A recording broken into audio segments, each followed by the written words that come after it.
Continuando então aqui, pessoal, vamos agora então criar o nosso banco de dados usando aqui o SQLite. Espero que vocês já estejam com o nosso SQLite Studio baixado aí para a gente acompanhar, né, o banco. Então, beleza, o que a gente vai ter que fazer agora?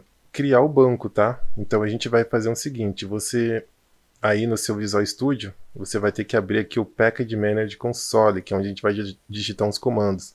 Se não estiver aparecendo, você vai vir aqui no nosso Tools, você vai vir aqui no Tools, ó, Nugget Package Manager, e você vai abrir esse carinha aqui, ó, Package Manager Console. Daí ele vai aparecer aqui para vocês, tá bom? O que a gente vai fazer aqui agora?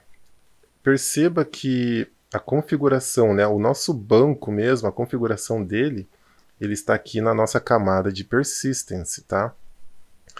E então a gente precisa vir aqui no nosso Default Project. Aqui no nosso Default Project, a gente tem todos os nossos projetos aqui, ó. A nossa camadinha lá de Application, Domain, Infrastructure, Persistence e Presentation.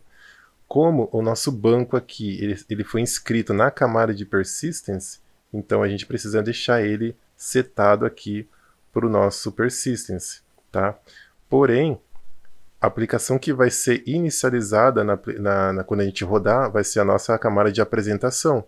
Então, quando ela rodar, ela vai ter que configurar o banco. Só que o banco está na camada de Persistence, tá? Então, uma coisa que você vai ter que fazer aqui é, em cima da camada aqui, ó, de Presentation, clique com o botão direito e marca essa opção aqui, ó, Set as Startup Project, tá bom?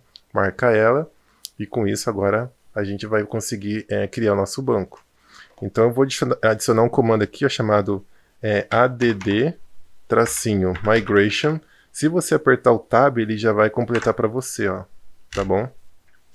E eu vou dar um nome para essa migração aqui, é o nome que você quiser, tá bom? Eu vou chamar ela de início, tá bom?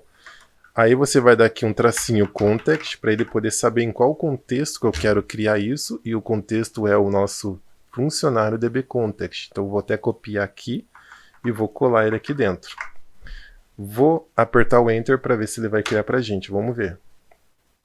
Vamos ver o que aconteceu aqui, ó. Ele está falando que na nossa aplicação de Startup Project não tem o nosso Entity Framework Design.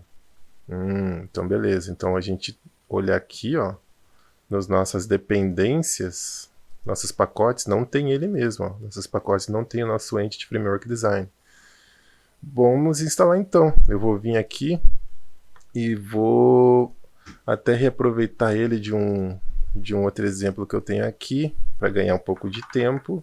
Então eu vou instalar ele aqui, ó. Você pode fazer tanto por aqui no Nugget Package Manager, porque toda vez que a gente instala o pacote do Entity Framework Core, se vocês olharem aqui, ó, pegar o design, perceba, eu vou instalar ele aqui, e se a gente olhar, ó, a nossa camada aqui, ó, ele vai instalar o nosso Entity Framework Core Design. Então, se você já tiver um outro projeto que tem aqui o Entity Framework Core Design, é só você copiar esse carinha aqui, ó, e jogar ele para cá, ó. Tanto que se eu remover, ele vai sair daqui, ó. Ó, tá vendo? Ele saiu. Se eu voltar, deixa eu voltar aqui. Ó, ele vai voltar o pacote aqui de novo. Então, caso você já tenha um outro projeto que já tenha esses pacotes instalados, você pode reaproveitar só dando um Ctrl+C, Ctrl+V aqui, que ele já vai entender que precisa instalar o pacote. Então, beleza. Então, aquele erro que eu tinha aqui, ó, vamos ver se agora vai ser resolvido. Vou compilar aqui minha aplicação, beleza. Vou rodar o comando de novo. Vamos ver o que vai acontecer.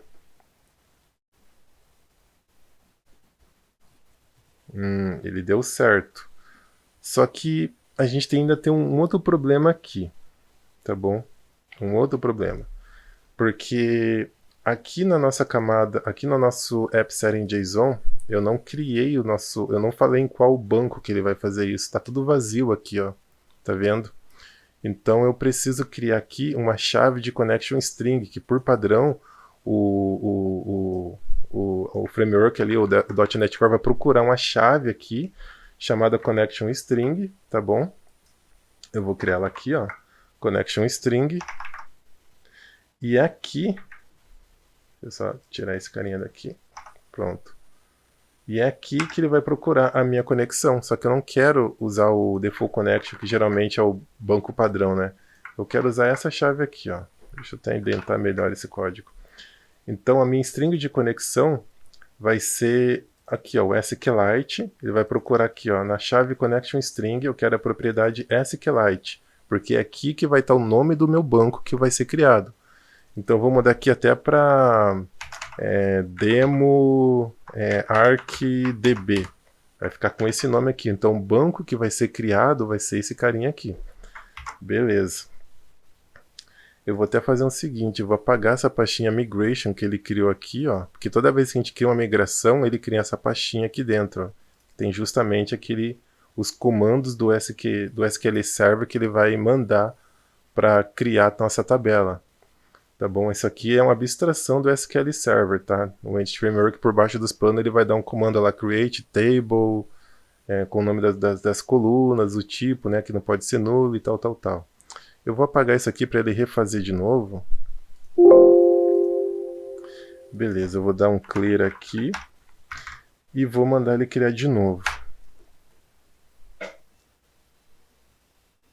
Vamos ver. Beleza. Ele entendeu que vai criar essas colunas, uma tabela chamada funcionários com essas propriedades aqui. E agora, para de fato, se eu olhar aqui no meu SQLite Studio, ainda não tem nada aqui, tá? E muito menos aqui na minha presentation, porque é aqui que ele vai criar mesmo a minha tabela, não tem nada aqui ainda, ó. Então agora eu vou dar o comando aqui update -database. Se eu apertar o tab, ele já vai entender que eu quero usar esse comando. E eu preciso falar em qual contexto que ele vai fazer isso, né? Eu quero que ele faça isso no contexto aqui do meu... Deixa eu pegar aqui... funcionário DB Context. Vou mandar para ele fazer e tá feito. E ele criou aqui, ó, tá vendo? Quando a gente usa o SQLite, ele cria um arquivo aqui com o mesmo nome da tabela que a gente criou aqui no nosso ASP Settings. O ASP Settings que fica todas as nossas configurações aqui. Tá bom? Então beleza, tá aqui. E ele gerou a minha pastinha também Migration, que está aqui na minha camada de persistence, ó. Então tá aqui. Beleza? Então agora o nosso próximo passo aqui seria dar uma olhada aqui no nosso SQLite Studio Manager.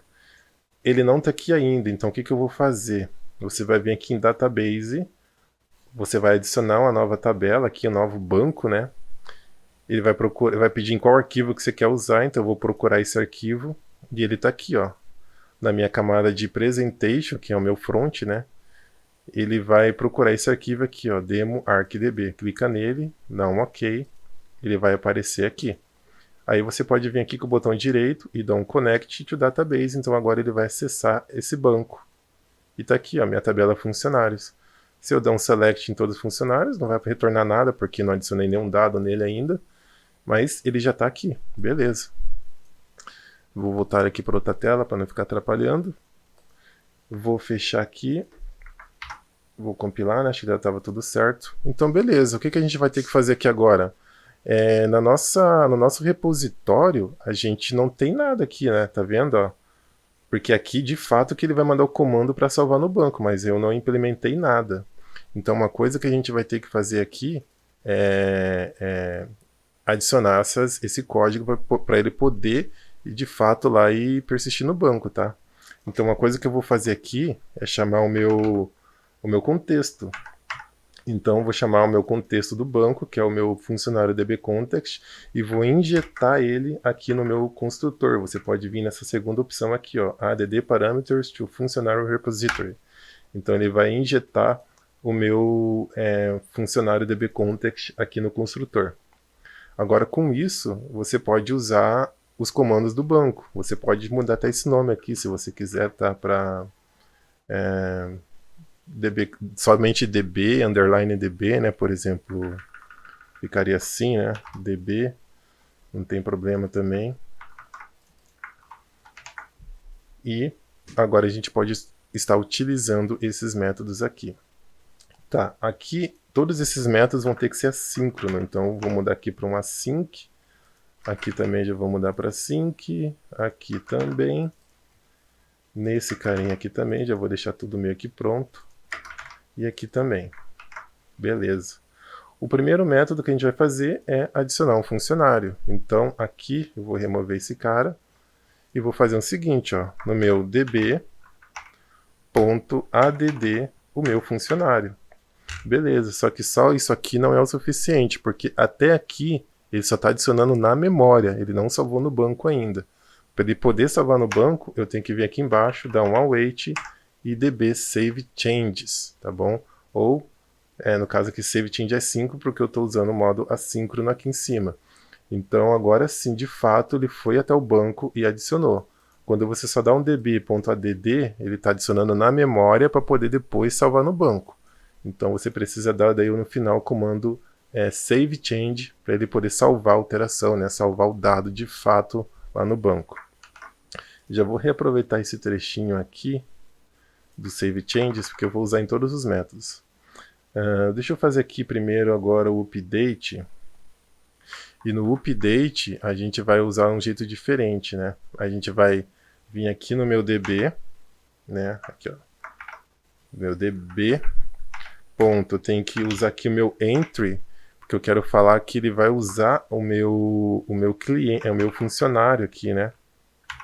O meu funcionário. Eu quero falar que o estado dele agora vai ser de alteração. Então eu tenho que falar para o ent, olha, eu estou querendo alterar esse dado aqui. Então eu mudo o estado dele para modificação. Então ele vai entender que eu estou querendo modificar esse dado aqui. Ele vai mudar aqui deixa eu usar aqui o ent framework core. Então ele vai mudar aqui o meu funcionário, o estado dele para modificação, para ele entender que eu estou alterando esse dado, e depois ele vai, de fato, salvar a alteração no banco de dados aqui para mim, tá bom? Então, beleza, aqui o funcionário update já está certinho, eu só vou jogar ele para cima aqui, para ficar um negócio mais organizado, então depois de criar a gente pode atualizar, e também já vou jogar aqui, o remove eu vou deixar aqui embaixo mesmo, não tem problema. Beleza. Agora, quando a gente for no banco obter um funcionário por ID, eu vou retornar aqui um funcionário. Então, eu já vou dar aqui, ó, um return. Acho que eu estou com o caps ligado aqui, né? Tô. Então, eu vou dar um return. Vou chamar aqui o meu await. Ponto. Em qual tabela que eu vou lá, né? Eu vou no meu db.funcionários.first ou default async. E eu vou chamar aqui, ó, o meu f de funcionário, vou chamar aqui a expressão lambda, f.id seja igual ao id que eu estou passando ali em cima, ó. Tá bom? Então, ó, eu vou passar um id do funcionário, então ele vai até o banco de funcionários e vai procurar o primeiro, tá? Caso ele ainda encontre, ele vai retornar vazio. Deixa eu colocar aqui um ponto e vírgula. Não sei por que ele fez isso, mas aqui eu só quero um ponto e vírgula. Então ele vai até o banco, vai procurar qualquer funcionário que tenha o ID que eu estou passando aqui no parâmetro. Tá bom? Então beleza, já temos aqui o obter funcionário pelo ID. E temos aqui o obter todos, né? Que ele vai no banco e vai retornar todos os funcionários. Então vamos lá na implementação dele. Eu vou vir aqui, vou também retornar. Vou vir aqui na minha propriedade DB de funcionários e vou fazer somente aqui uma slow tracking para ele fazer uma consulta mais rápida, né? Uma slow tracking .toList async vai ficar desse jeito aqui. Pronto. Só que aqui tem que ser um await, porque esse método é assíncrono. Então ele vai no meu banco. Ele não vai deixar traqueado. Isso aqui, o slow track, é caso você, por exemplo, você não vai fazer uma alteração nesses funcionários. Então, você não precisa... quando você quer retornar uma lista de um objeto do banco e você não vai querer fazer nenhuma alteração nele depois, você pode usar o slow tracking. Assim, a consulta fica bem mais rápida no banco. Tá? E o toList async aqui é porque eu quero retornar uma lista de funcionário lá para minha API. Então ele vai retornar uma lista de funcionários, tá bom? E o remover, né? Não pode faltar o remover. Eu vou vir aqui no meu db.funcionários e vou dar aqui um remove funcionários. E também tem que dar aqui no final um save change async. Porque quando eu remover aqui, ele vai estar removendo o funcionário somente na memória. E de novo, ele precisa dar o save change async para ele de fato até o banco e fazer a remoção do funcionário. Vou segurar o Ctrl e apertar o KD junto, ó. Segura o Ctrl e dá um KD, ó. Ele identa todo o código aqui pra gente, caso esteja alguma linha torta aqui ou meio estranha, tá bom? Deixa eu ver aqui, se não tá faltando nada, a princípio tá tudo certo. Vou compilar. Vamos ver se ele vai achar algum erro. Por enquanto, nenhum erro, ó. Zero erro, compilou com sucesso. Aqui os dois assembly que eu mexi. Beleza? Parece que já tá tudo certo aqui, né? Eu vou rodar essa aqui, vamos ver como é que tá a carinha dele aqui já da nossa API.